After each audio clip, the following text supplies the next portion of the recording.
കോൺഗ്രസ് രാജ്യത്ത് നടക്കുന്ന ചില ശ്രദ്ധേയമായ രാഷ്ട്രീയ സംഭവ വികാസങ്ങളെ ഏറ്റവും ഗൗരവമായി നോക്കിക്കാണുകയും അതിന്മേൽ അനന്തരമായ രാഷ്ട്രീയ തീരുമാനങ്ങൾ സമയബന്ധിതമായി എടുക്കുകയും ചെയ്യേണ്ട ഒരു സാഹചര്യമാണ് ഇപ്പോഴുണ്ടായിരിക്കുന്നത്. അത് TVKയുടെ തമിഴ്നാട്ടിലെ വിജയം, കോക്രോച്ച് ജനതാ പാർട്ടിയുടെ കടന്നുവരവ്, പിന്നെ പശ്ചിമ ബംഗാളിലുണ്ടായിരിക്കുന്ന മമതാ ബാനർജിയുടെ തകർച്ച, ഇതൊക്കെ ദേശീയ തലത്തിൽ എങ്ങനെയാണ് തങ്ങളുടെ രാഷ്ട്രീയ നിലപാടുകളോടൊപ്പം ചേർത്ത് വെച്ച് രാജ്യത്ത് ഭരണമാറ്റം ഉണ്ടാക്കാൻ വേണ്ടി തയ്യാറാക്കുക എന്ന് പറയുന്ന വളരെ ശ്രമകരമായ ഒരു ദൗത്യം ഏറ്റവും ഗൗരവമായി ഈ സന്ദർഭത്തിൽ ഏറ്റെടുക്കേണ്ടത് ആവശ്യമാണ്. അതിലൊന്നാമത്തേത് കോക്രോച്ച് ജനതാ പാർട്ടിയുടെ വരവാണ്. കോക്രോച്ച് ജനതാ പാർട്ടി രാഷ്ട്രീയത്തിനതീതമായി സുപ്രീം കോടതിയിലെ ചീഫ് ജസ്റ്റിസ് നടത്തിയ ഒരു പ്രത്യേക പരാമർശത്തിൽ നിന്ന് വളരെ സറ്റേറിക്കലായി ഉണ്ടായതാണെങ്കിലും പിന്നീടത് വലിയ ഗൗരവഭാവം വരികയും മില്യൺ കണക്കിന് ചെറുപ്പക്കാർ അതിൽ അണിനിരക്കുകയും അവരുടെ വെബ്സൈറ്റും ബാക്കിയുള്ള സംവിധാനങ്ങളും എക്സ് പ്രൊഫൈലും ഒക്കെ പൂട്ടിയത് അതിജീവിച്ച് ജൂൺ 6-ാം തീയതി അതിൻ്റെ അഭിജിത്ത് ദീപ് കെ എന്ന് പറയുന്ന അതിൻ്റെ ആ പ്രാരംഭ തുടക്കം കുറിച്ച ആൾ രാജ്യത്തേക്ക് എത്തുന്നു.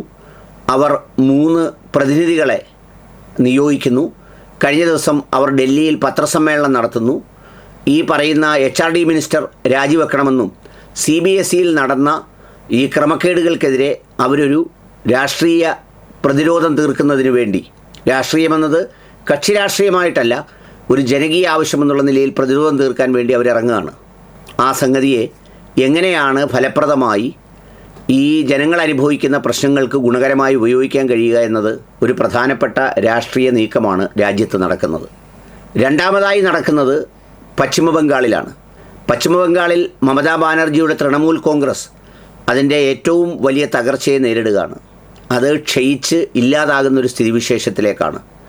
വിമതരായുള്ള ആളുകൾ എല്ലാവരും കൂടി ചേർന്ന് മമതാ ബാനർജി പുറത്താക്കിയ ആൾ പ്രതിപക്ഷ നേതാവായി അംഗീകരിക്കുകയും പ്രതിപക്ഷ നേതാവിൻ്റെ ചേംബർ അടക്കം നൽകുകയും ചെയ്തിരിക്കുന്ന സ്ഥിതിവിശേഷം വളരെ ഗൗരവമാണെന്ന് മാത്രമല്ല, കഴിഞ്ഞ ദിവസം പത്രസമ്മേളനത്തിൽ മമതാ ബാനർജി തന്നെയാണ് തങ്ങളുടെ നേതാവെന്നും അഭിഷേക് ബാനർജിയോടാണ് എതിർപ്പ് എന്നൊക്കെ പറഞ്ഞ് മറ്റൊരു തരത്തിലുള്ള ഒരു കുഴയ്ക്കൽ പ്രക്രിയ, തന്ത്രപരമായ കുഴയ്ക്കൽ പ്രക്രിയയ്ക്ക് അവർ തുടക്കം കുറിച്ചിരിക്കുകയാണ്.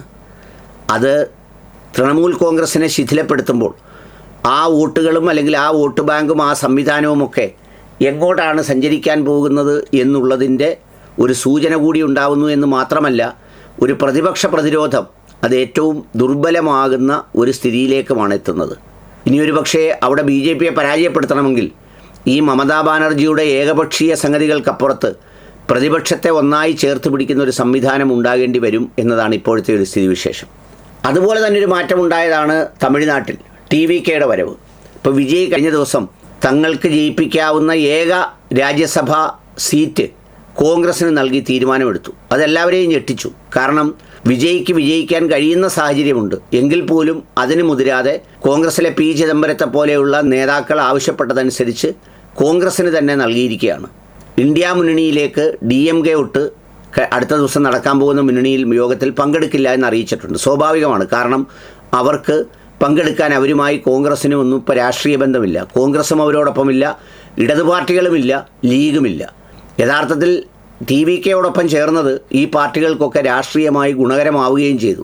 ആദ്യമായി തമിഴ്നാട്ടിൽ ലീഗിനൊരു മന്ത്രി ഉണ്ടായി, അതുപോലെ ഇടതുമുന്നണിക്കൊരു മന്ത്രി ഉണ്ടായി, കോൺഗ്രസ്സിനും 2 മന്ത്രിമാരുണ്ടാകുന്ന സ്ഥിതിവിശേഷം ഉണ്ടായി. ഇപ്പോൾ രാജ്യസഭാ സീറ്റും കിട്ടി. ഇതൊക്കെയും ഒരു ചവിട്ടുപടിയായി മുകളിലേക്ക് കയറുന്നതിന് തന്ത്രപരമായി എങ്ങനെയാണ് ഉപയോഗിക്കേണ്ടത് എന്നുള്ളതിനെ സംബന്ധിച്ച് ഗൗരവമായ ആലോചന നടത്തി ആ സാഹചര്യങ്ങളെ അനുകൂലമാക്കാവുന്ന ഒരു സ്ഥിതിവിശേഷം രാജ്യത്തുണ്ട് എന്നതാണ് ഇപ്പോഴത്തെ ഒരു സ്ഥിതിവിശേഷം.